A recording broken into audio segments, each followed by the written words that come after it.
Yo, what's up? Singit mo. Urat na ba kayo sa init ng panahon? Kaya urat na kayo kay Senator Alan Peter Cayetano dahil hawak niya ang fleet. Pwes, kung urat na kayo, mas mauurat kayo sa nakita ko, leche. Hindi kayo bangs ko dito. Kita bangs ko yan. O, uso naman yun. So, habang nagdo-doomscroll kasi ako sa Instagram, nakita ko tong post na to, sa News 5. Social media page nila sa Instagram. Official yan. May verified check.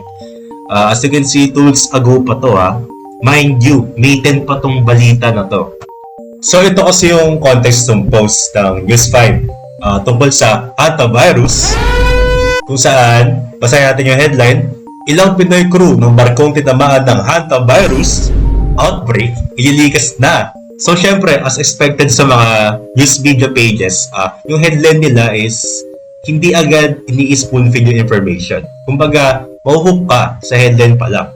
Makikurious ka, kumbaga, kung bakit ganon, bakit ganito, ano ba nangyari, di ba? At syempre, dahil babad naman ako sa social media, binasa ko yung caption at i-summarize ko na lang para sa inyo.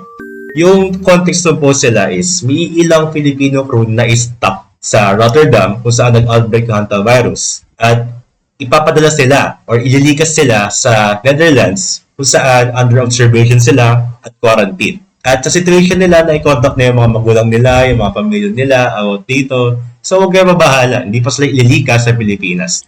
So, singit mo. Ano ba yung problema? Bakit ini-issuean mo to? Good news naman yung post, di ba? Ito kasi yung problema, Itong comment section na to, ito. Yan, sakto, 69. Email number. Itong comment section na to, puno ng kademonyohan. Dahil dito ilonggaan ng mga tanga. Unang-una sa lahat, disclaimer muna tayo bago tayo magsimula. For the sake of data privacy, yung mga ipapakita kong comment section, tatakpan ko yung mga identity nila, yung username nila, yung profile nila, and everything. Kasi kung mukha ko nakatakip, dapat syempre sa kanila rin. Para patas naman, diba? At sana mapanood nyo yung video hanggang sa dulo dahil doon ko explain yung purpose ko, yung argument ko, yung issue dito sa video na to. Pero, nanlight muna tayo bago tayo mag-explain, di ba? Okay, game tayo sa unang comment. Basahin natin.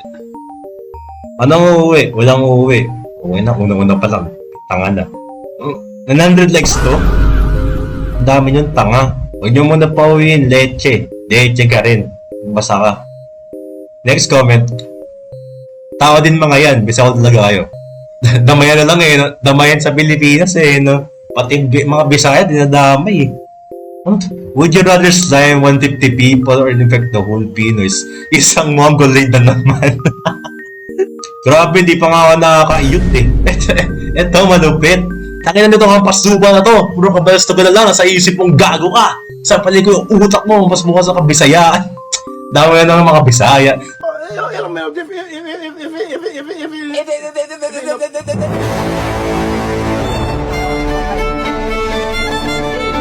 Dapat sa mga gaya mo, nababangga ng fully charged sa e-bike para pagtakwa ng kasalamay mo, putang ino. Nakalang message pa no?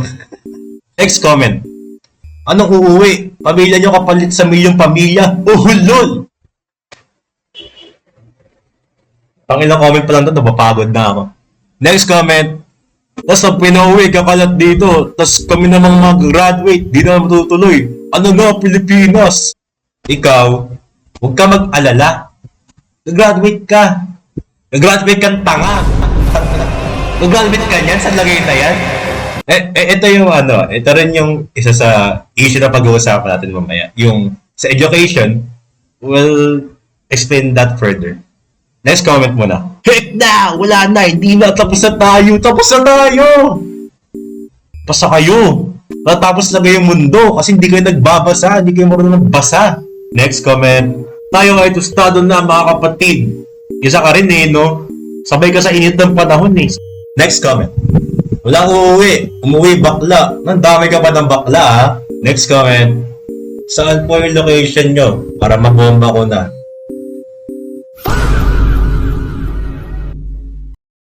I-spoon feed ko na yung information dito Saan na yun? Ito na lang babasahin mo, ha? Ito na lang babasahin mo, ha? Ha? Ganyan idea na lang babasahin mo. Pakainin kita ng informasyon na to, ha? I-spoon feed ko sa'yo, ha?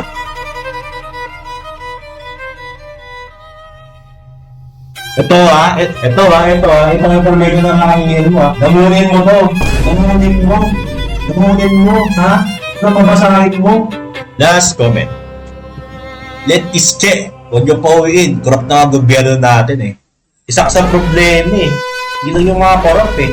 Problema ka rin eh. If nakarating kayo sa part ng video na to, thankful ako kasi dito ko na i-explain, tapos sasabihin yung mga claims ko, ano ba yung argument ko, ano ba yung purpose ko. At sana by now, alam nyo na yung problema na tinatakal ko sa video na to. Hindi yung hantavirus ha. Kung yun yung iniisip nyo, isa sa problema na itatakal natin. So, syempre, naganap ako ng mga sources na mag-support sa claims ko at saka mag-explain o mag-contextualize kung ano ba yung literacy crisis. 88% of students entering grade 7 struggling to read at that level.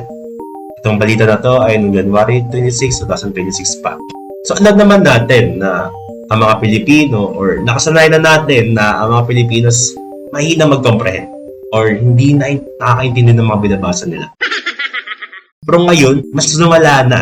With recent data showing that nearly 9 out of 10 students entering grade 7 are not grade level ready when it comes to reading. Biruin mo, grade 7 ka, pero hindi ka pa rin marunong basa, hindi ka marunong makaintindi, hindi ka makakomprehend. Iba nga ang iga natin, kabataan, pag-asa ng bayan. Pero sa panahon ngayon, parang hindi na eh, no? Ihalimbawa natin yung mga nasa comment section kanina sa Instagram, di ba? Hindi nila kinomprehend yung balita. Biruin mo yung information, yung details, nandun na, nakabalandra na, pero hindi nila kinomprehend yun. So singit mo, bakit ba dinidiin mo tong literacy crisis na to sa mga kabataan?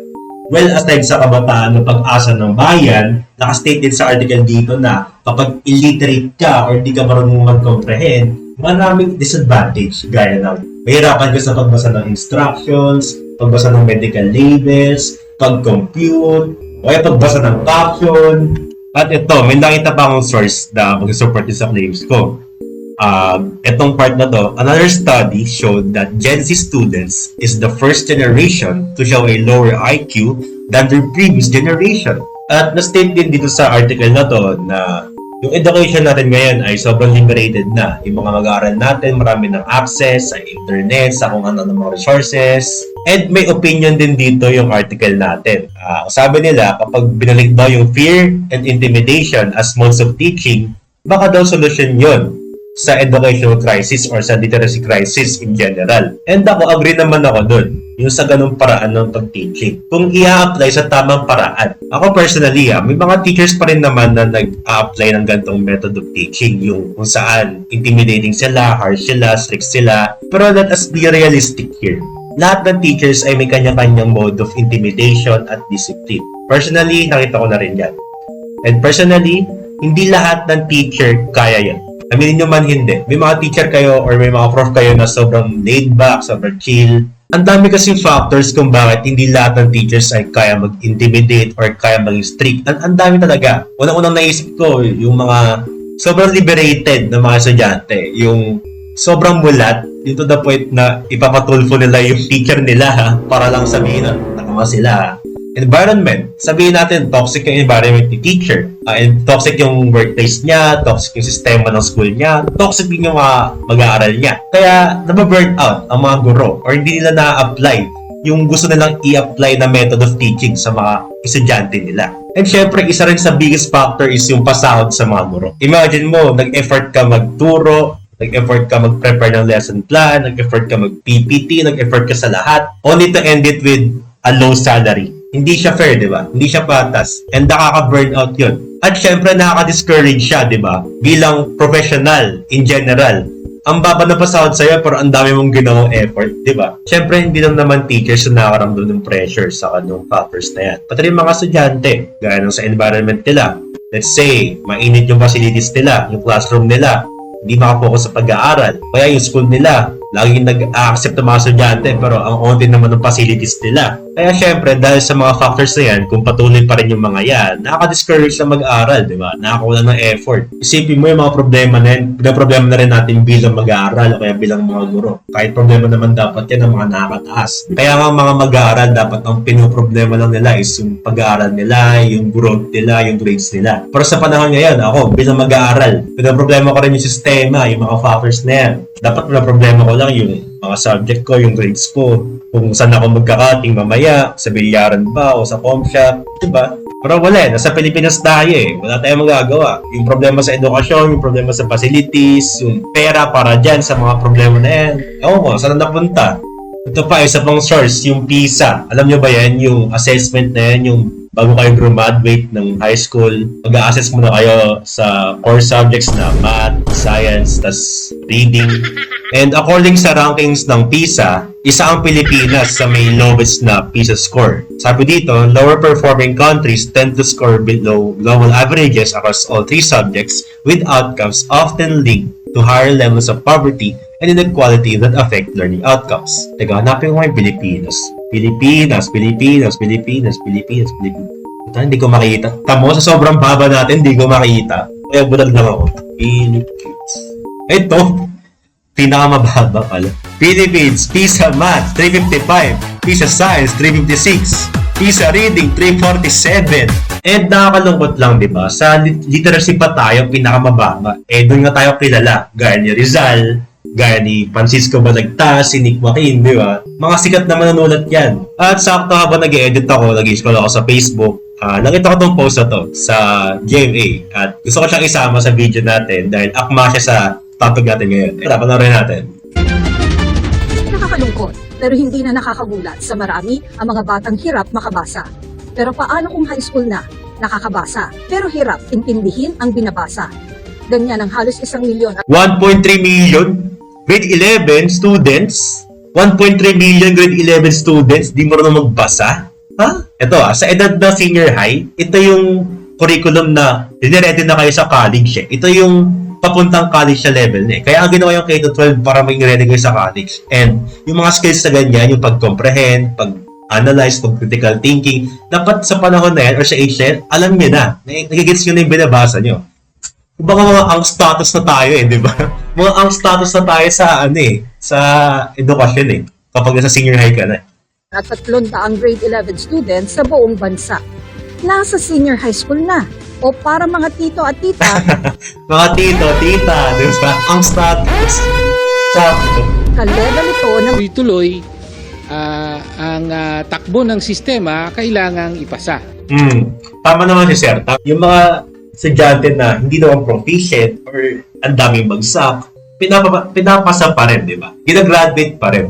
And nabanggit nga rin ni PISA, yung kanina, binasa natin, na inequality is isa ring factor kung bakit ang poor ng learning outcome natin. Di ba? Learners from across all grade levels still struggle in terms of their reading Grabe, comprehension. no? ngayong pasukan Across all levels. simula ang At syempre, dahil kanina pa ako talak ng talak, may advice din ako sa mga individual, sa mga mag-aaral na hindi proficient sa reading comprehension. At syempre, habang uma-action ng gobyerno at ng mga otoridad para solusyonan itong problema ng panlipunan natin, itong literacy crisis natin, syempre tayong mga governed or tayong mga individual, dapat tulungan din tayo.